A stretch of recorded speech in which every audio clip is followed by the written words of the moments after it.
है, समय तो बहुत कम है और मंच पर बहुत हमारे संत महात्मागण पधारे हुए हैं। क्षमा को समय देना मुश्किल बुझाता है, मैं किनको दूं और किनको नहीं दूं। चूंकि महात्मा सभी हैं और सभी मंचासीन हैं, कहने में मुझे बड़ी मुश्किल हो रहा है, मैं क्या कहूँ।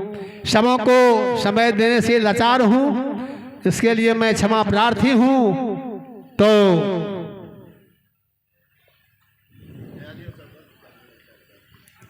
तो मैं आग्रह करूँगा, कुछ संत महात्मा ऐसे हैं कि कल और प्रातः काल में समय लिए थे, अपना हाजिरी लगाए थे, लेकिन कुछ महात्मा ऐसे हैं कि उनके वचन को सुनने के लिए हम लोग व्यग्र हैं।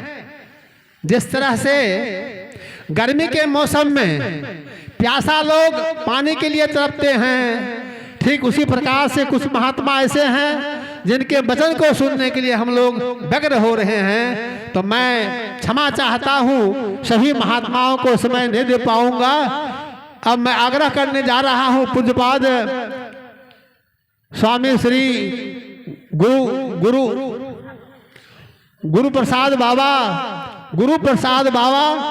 जो बैजनाथपुर गुरुधाम से पधारे हुए हैं। कल से ही इनका मैं प्रतिमा देख रहा हूँ, लेकिन इनकी आवाज में क्या है नहीं है वो कहना मुश्किल है। तो हमारे बीच वो गुरु प्रसाद बाबा पधारे हुए हैं। अब उन्हीं के मुखार बिंद से हम लोग पाठ के आधार पर, पाठ में नवधा भक्ति सुनाया कहा गया है, तो पाठ के आधार पर विशेष रूप से हम लोग स्वामी श्री गुरु प्रसाद बाबा के मुखार बिंद से अमृत वचन को श्रवण कर अधिक से अधिक लाभ उठाने का भरपूर प्रयास करेंगे।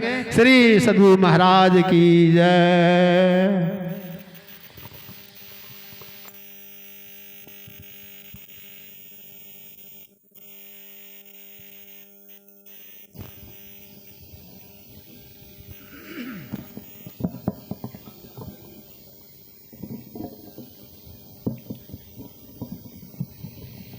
हम लोग उच्च स्वर में सद्गुरु महाराज की जय ध्वनि करें। बोलिए प्रेम से श्री सद्गुरु महाराज की जय। सदा रहो गुरुदेव शरण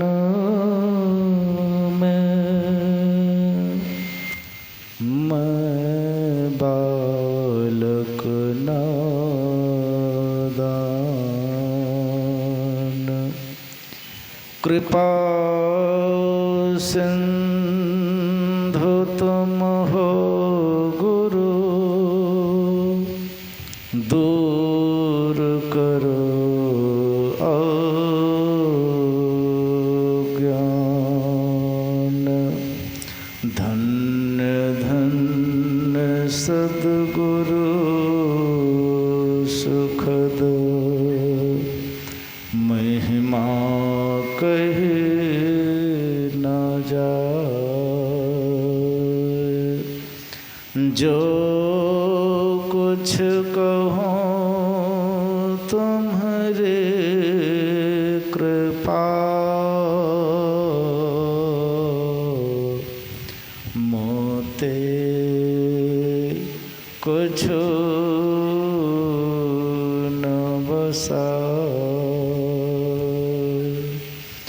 जो कुछ कहो तुम्हारे कृपा, मोते कुछ न बसा।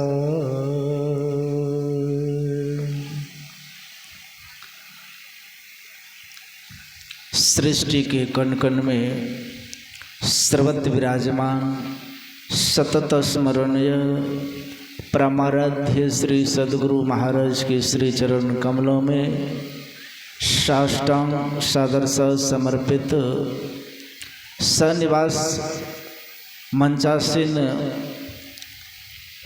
पूज्यपाद महर्षि योगानंद परमहंस महाराज के श्री चरणों में सदकोटि शह नमन।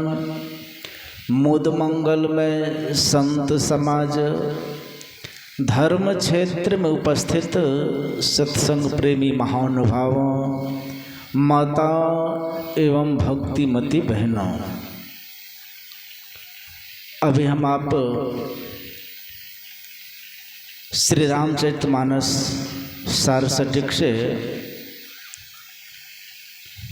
श्रवण कर रहे थे। भगवान श्री राम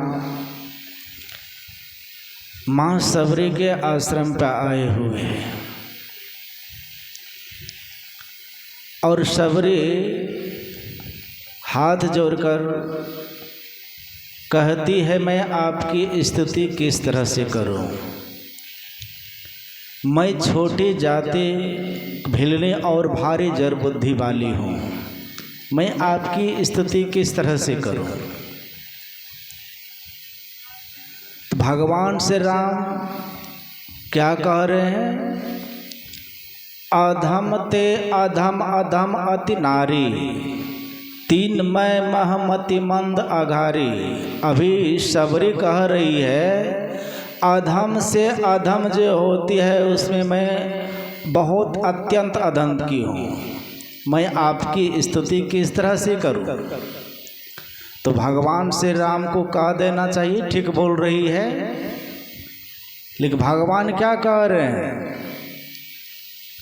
जाति पाति धर्म कुल बराई, धन बल परजन गुण चतुराई, भगतिहीन नर सोहहि कैसा, बिनु जल बारिद देखिए जैसा। उच्च जाति के हो आप, देखने में बहुत सुंदर है, धनवान है, विद्वान है, आपके अंदर में भक्ति नहीं है, वह किस तरह से शोभता है? संत महात्मा कह रहे, छोटे छोटे तर गए राम भगति लवलीन, जाति के अभिमान में बुरे सकल को लेन। सिर्फ आप सोच रहे हम बहुत उच्च जाति के हैं, धनवान हैं, विद्वान हैं और भक्ति नहीं है तो हमारा परम कल्याण हो जाएगा, इस तरह से होने वाला नहीं है। इसलिए भगवान श्री राम क्या कह रहे हैं? भामनी। भामनी का अर्थ होता है जो सबसे सुंदर स्त्री हो, उसको कहते हैं भामनी। तो भगवान श्री राम क्या देख रहे हैं? सबरी बहुत सुंदरी थी, देखने में बिल्कुल कुरूपा, काली कलौटी थी, पढ़ी लिखी भी नहीं थी, अनपढ़ थी, धन भी नहीं था, सारे चीज से वह हीन है। अब फिर में भगवान श्री राम कह रहे हैं भामनी। तो सबरी अपने आप को अंदर से सजाई थी और बाहर से सजा करके गई थी कौन? शूर्पणखा। अपने आप को बाहर से सजाई थी, सज धज करके गई थी, परिणाम क्या हुआ? उनका नाक कटा चला गया।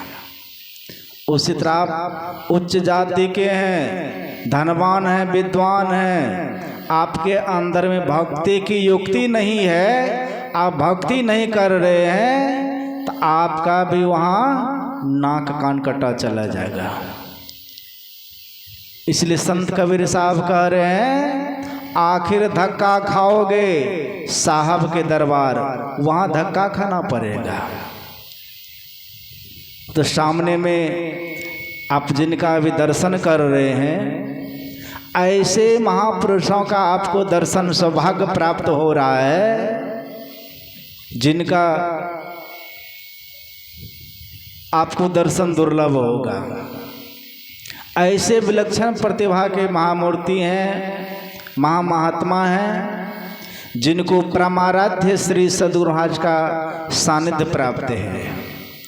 उन्हीं के मस्तिष्क स्वरूप महर्षि संत से भी परमहंस महाराज का इनको सानिध्य प्राप्त है कि वर्षों सेवा में रहे हैं। जो सत्संगी हैं पुराने वे सब जानते होंगे। और सद्गुरुराज के हृदय स्वरूप महर्षि साई स्वामी जी महाराज उनके साथ साथ वर्षों चलते रहे। जब तक उनका शरीर रहा तब तक उनके साथ साथ सत्संग सेवा प्रचार में साथ चलते रहे। और सहरसा में बहुत अच्छे साधक थे सद्गुरु रामानंद स्वामी, उनका भी इनको सानिध्य प्राप्त है। ऐसे महात्मा का, ऐसे महापुरुषों का हम आप दर्शन प्राप्त कर रहे हैं।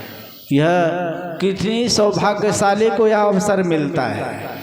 तो सबके सब सौभाग्यशाली बैठे हुए हैं। जो भी अभी सत्संग पंडाल में नहीं पहुंच पाए हैं वे भी सत्संग पंडाल में पहुँचे और इनके दर्शन के साथ साथ इनके अमृतोपदेश को आप श्रवण करेंगे।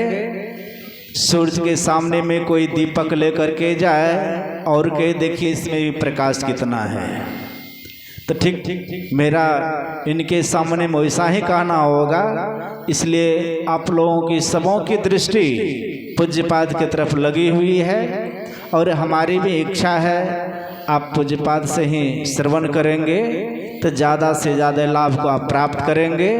मैं समय ज़्यादा लेते हुए नहीं इन्हीं शब्दों के साथ अपने वाणी को विराम बोलिए प्रेम से श्री सद्गुरु महाराज की जय।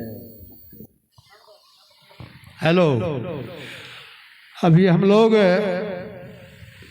गुरु प्रसाद बाबा, देखिए नाम कितना सुंदर है, गुरु और प्रसाद। गुरु का मतलब होता है, गु मतलब अंधकार और रू मतलब प्रकाश। प्रकाश देने वाले प्रभु प्रसाद हैं। प्रसाद का मैंने अर्थ कहा था कि प्र मन प्रभु, सा मन साक्षात और द मन दर्शन। साक्षात दर्शन का ही नाम प्रसाद है।